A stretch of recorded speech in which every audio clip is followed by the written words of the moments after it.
Hello good morning दोस्तों। मैं महादेव मैदाड़ और मैं कुछ ही दिनों से एटॉमिक हैबिट इस किताब का रीडिंग कर रहा हूँ। और दोस्तों मेरा छठा चैप्टर चालू है, उसमें पहला पॉइंट मैंने कंप्लीट किया है। अभी नेक्स्ट पॉइंट मैं कंप्लीट करने जा रहा हूँ, उसका नाम है अपने परिवेश को सफलता के लिए कैसे तैयार करें। 1970 के ऊर्जा संकट और तेल नाकाबंदी के दौरान डच शोधकर्ताओं ने अपने देश को ऊर्जा उपयोग पर गौर किया। एम्स्टर्डम के एक गरीबी उपनगर में उन्होंने पाया कि कुछ मकान मालिक अपने पड़ोसियों से 30% कम बिजली जलाते हैं। हालांकि उनके मकान उतने ही बड़े थे और उन्हें बिजली उस भाव पर मिल रही थी। यह पता चला कि इस इलाके में मकानों का आकार तो समान था, बस एक अंतर था, उनके बिजली के मीटर अलग अलग जगह लगे थे। कुछ मकानों में मीटर बेसमेंट में लगा था, जबकि बाकी मकानों में बिजली का मीटर मुख्य हॉल में ऊपर की मंजिल पर लगा था। जैसा आप अनुमान लगा सकते हैं, जिन घरों में मीटर मुख्य हॉल में लगा था उनमें बिजली की खपत कम होती थी। ये लोग अपनी बिजली की खपत को स्पष्टता से देख रहे थे और आसानी से उसकी निगरानी कर सकते थे, इसलिए उन्होंने अपना व्यवहार बदल दिया। देखिए दोस्तों, हम अगर किसी चीज़ को देखते हैं तो उसको नियंत्रित कर सकते हैं, इसका मतलब यही है। हर आदत एक संकेत से शुरू होती है और हम प्रायः उन संकेतों पर गौर करते हैं जो अलग अलग हटकर दिखते हैं। दुर्भाग्य से जिन परिवेशों में हम रहते हैं और काम करते हैं उनकी वजह से हम अच्छा काम करने की प्रेरणा ही नहीं मिलती, क्योंकि उस व्यवहार को प्रेरित करने के कोई स्पष्ट संकेत नहीं होते। जब गिटार को स्टोर रूम में बंद कर दिया जाता है तो गिटार का अभ्यास नहीं करना आसान होता है। जब बुक शेल्फ गेस्ट रूम के कोने में होता है तो पुस्तक नहीं पढ़ना आसान होता है। जब आपके मल्टीविटामिन पैंट्री में आपकी आँखों के दायरे से दूर रखे रहते हैं तो उन्हें ना लेना आसान होता है। जब आदत को चिंगारी देने वाले संकेत अस्पष्ट या छिपे हुए होते हैं तो उन्हें नज़रअंदाज करना आसान होता है। तुलना में स्पष्ट दृश्यात्मक संकेत बनने से आपका ध्यान मनचाही आदत की ओर आकर्षित हो सकता है। 1990 के दशक के शुरुआती वर्षों में एम्स्टर्डम में स्किलफुल हवाई अड्डे के सफाई कर्मियों ने एक मक्खी का स्टिकर हर यूरिनल के बीचों बीच लगा दिया। जब पुरुष यूरिनल्स में गए तो उन्होंने उसे मक्खी समझकर उस पर निशाना साधा। स्टिकर्स की बदौलत उनका निशाना बेहतर हुआ और इस प्रक्रिया में यूरिनल्स के पास छलकने की घटनाएं भी कम हो गई। बाद के विश्लेषण में पता चला कि स्टिकर्स की वजह से बाथरूम की सफाई की लागत में 8% की सालाना कमी हो गई। मैंने अपने खुद के जीवन में स्पष्ट संकेतों की शक्ति का अनुभव किया है।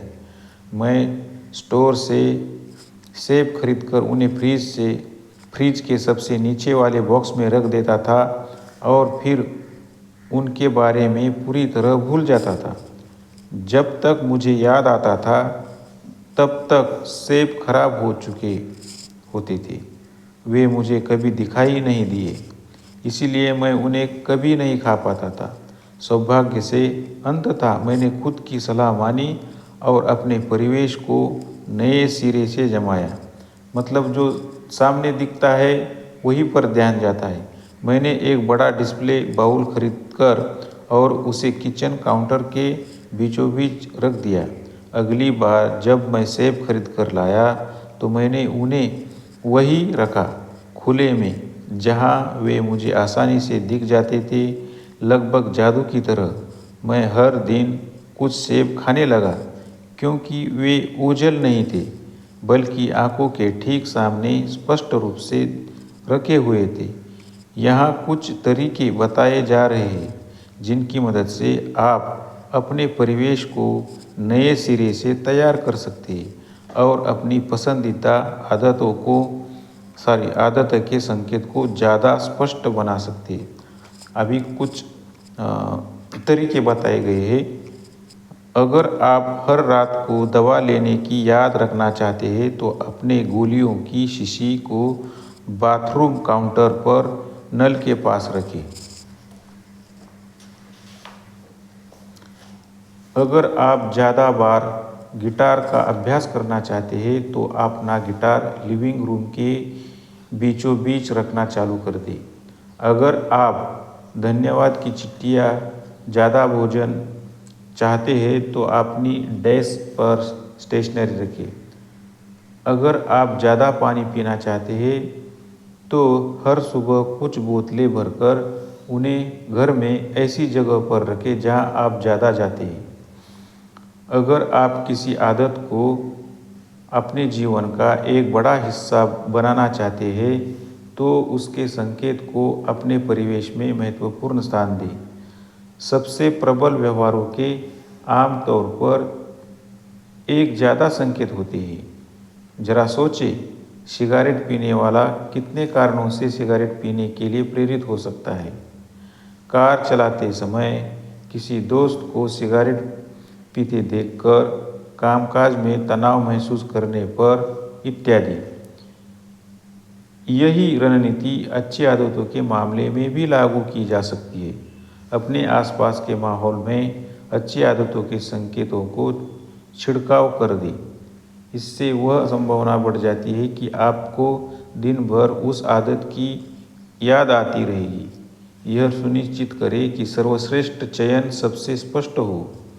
जब अच्छी आदतों के संकेत आपके ठीक सामने होते हैं और स्पष्ट रूप से दिखाई देते हैं तो बेहतर निर्णय लेना आसान और स्वाभाविक होता है।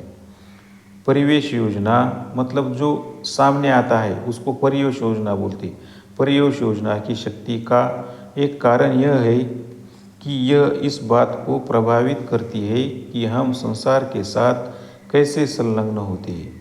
इसका दूसरा कारण यह है कि हम इसे शायद ही कभी करते हैं। ज़्यादातर लोग एक ऐसे संसार में रहते हैं जिसे दूसरे ने उनके लिए बनाया है, लेकिन जहां आप रहते और काम करते हैं वहां आप सकारात्मक संकेतों को ज़्यादा स्पष्ट तथा आसान बना सकते हैं और नकारात्मक संकेतों को अपनी नज़रों से दूर रख सकते हैं।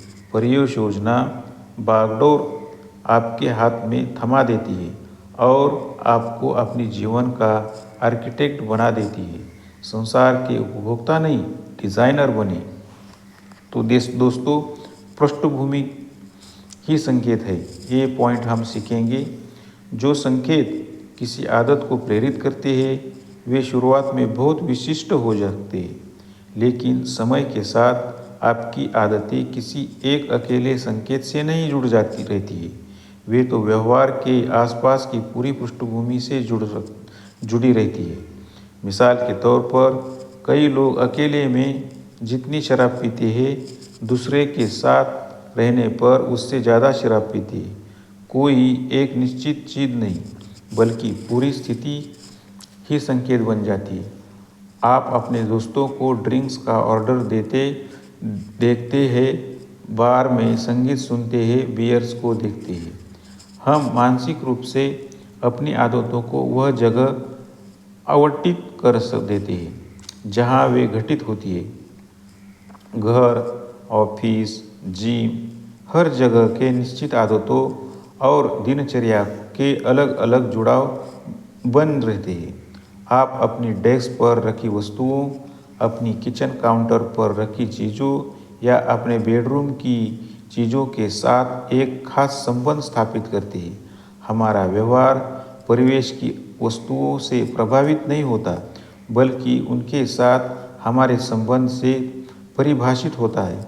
वास्तव में यह आपके व्यवहार पर परिवेश के प्रभाव के संदर्भ में सोचने का उपयोगी तरीका है। इस तरह नहीं सोचें कि आपका परिवेश वस्तुओं से भरा है। इस तरह सोचिए कि यह संबंधों से भरा है। इस संदर्भ में सोचिए कि आप अपने आसपास के स्थानों से कैसे प्रभावित होते हैं। किसी व्यक्ति के लिए काउच वह जगह है जहां वह हर रात को 1 घंटे पढ़ता है। किसी दूसरे के लिए काउच वह जगह है जहां वह ऑफिस के बाद टेलीविज़न देखता है और आइसक्रीम का बाउल खाता है। अलग अलग लोगों की उसी जगह से जुड़ी अलग अलग स्मृतियाँ और इस जगह अलग अलग आदतें हो सकती है।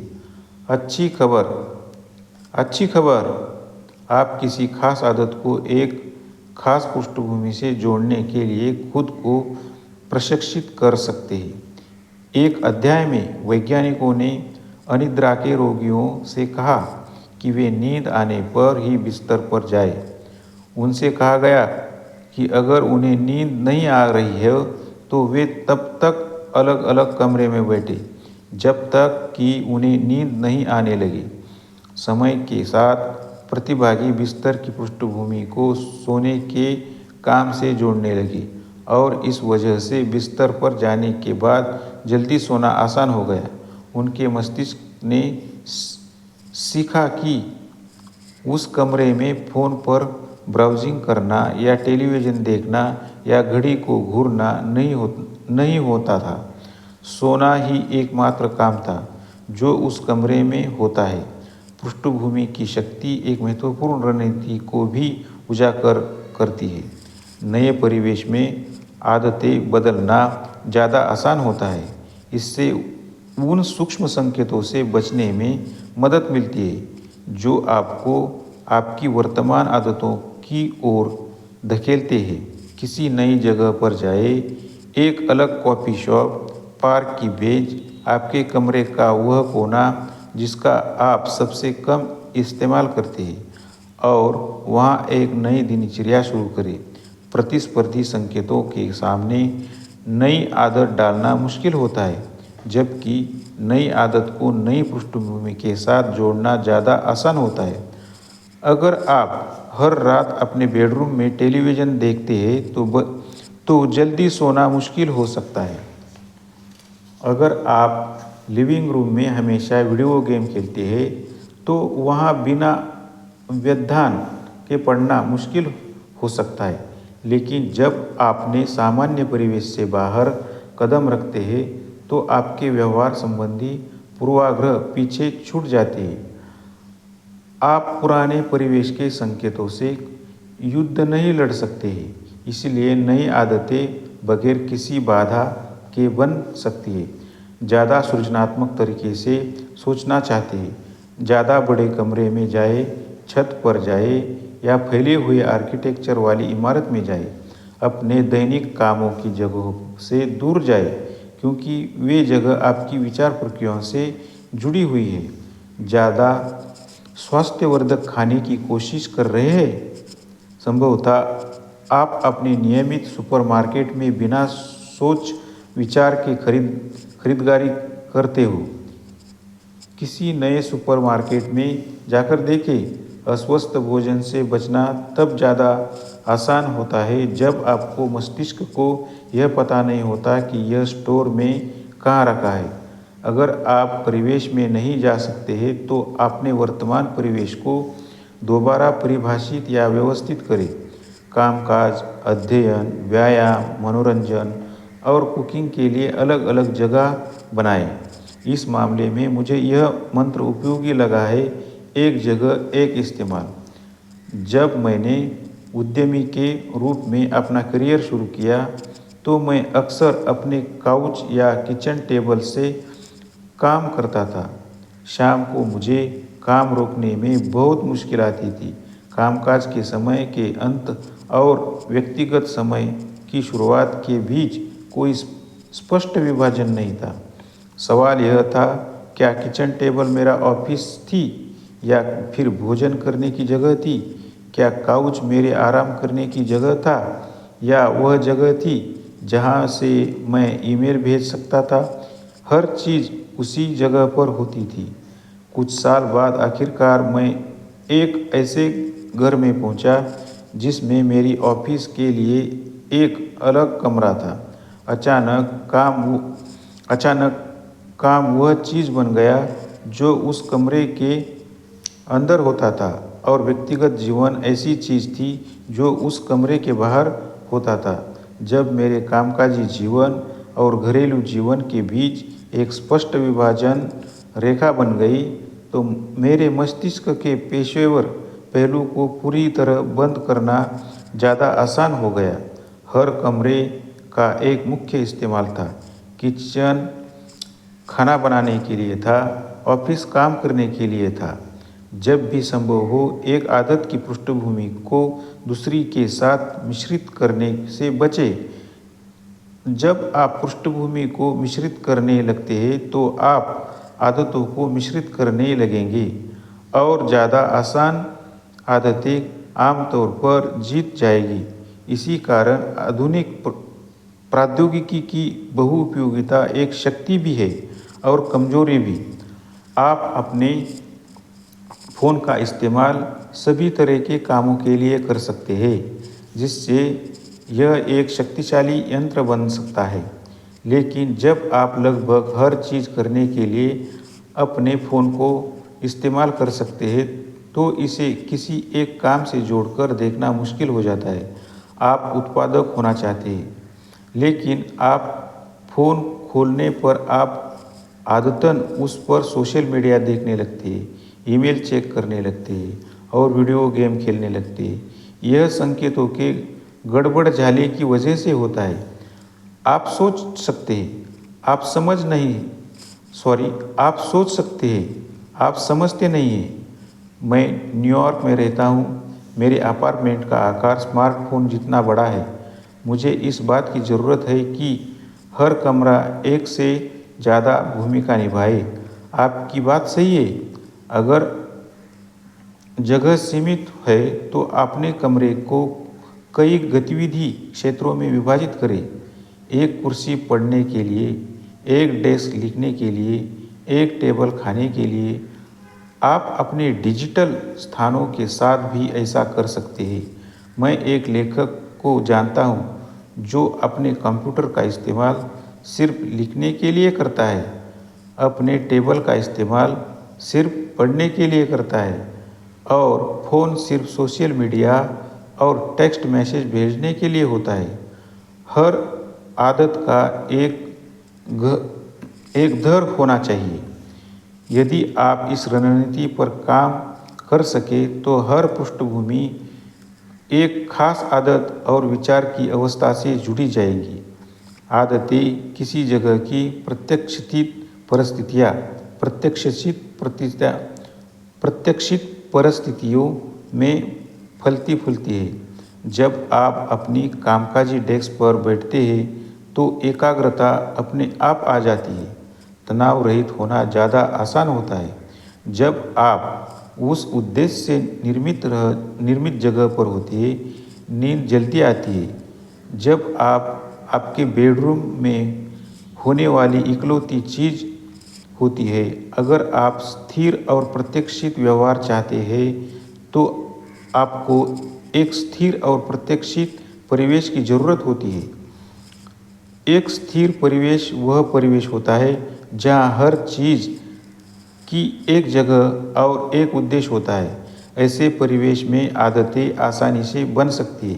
तो दोस्तों, चैप्टर कंप्लीट हुआ है। अभी हम अध्याय का सार पढ़ेंगे। थोड़ा 1-2 मिनट ही लगेगा। पृष्ठभूमि में छोटे परिवर्तन आगे चलकर व्यवहार में बड़े परिवर्तनों की ओर ले जा सकते हैं। हर आदत एक संकेत से शुरू होती है। हमारे उन संकेतों पर गौर करने की ज़्यादा संभावना होती है जो अलग हटकर दिखते हैं। अच्छी आदतों के संकेतों को अपने परिवेश में स्पष्ट बनाएं। धीरे धीरे आपकी आदतें किसी अकेले संकेत से नहीं बल्कि व्यवहार के आसपास की पूरी पृष्ठभूमि से जुड़ जाती है। पृष्ठभूमि संकेत बन जाती है। नए परिवेश में नई आदतें बनाना ज़्यादा आसान होता है क्योंकि तब आप पुराने संकेतों के खिलाफ लड़ने नहीं है। फिर से एक बार पढ़ता हूँ। नए परिवेश में नई आदतें बनाना ज़्यादा आसान होता है क्योंकि तब आप पुराने संकेतों के खिलाफ लड़ते नहीं हैं। तो दोस्तों मैंने छठा चैप्टर कंप्लीट किया है। तो आज का जो वीडियो काफ़ी लंबा हुआ है। मेरी जिद थी कि इस वीडियो में मैं ये चैप्टर ख़त्म कर दूं। तो दोस्तों आप सभी को इस दिन की फिर से शुभकामनाएं। Have a nice day.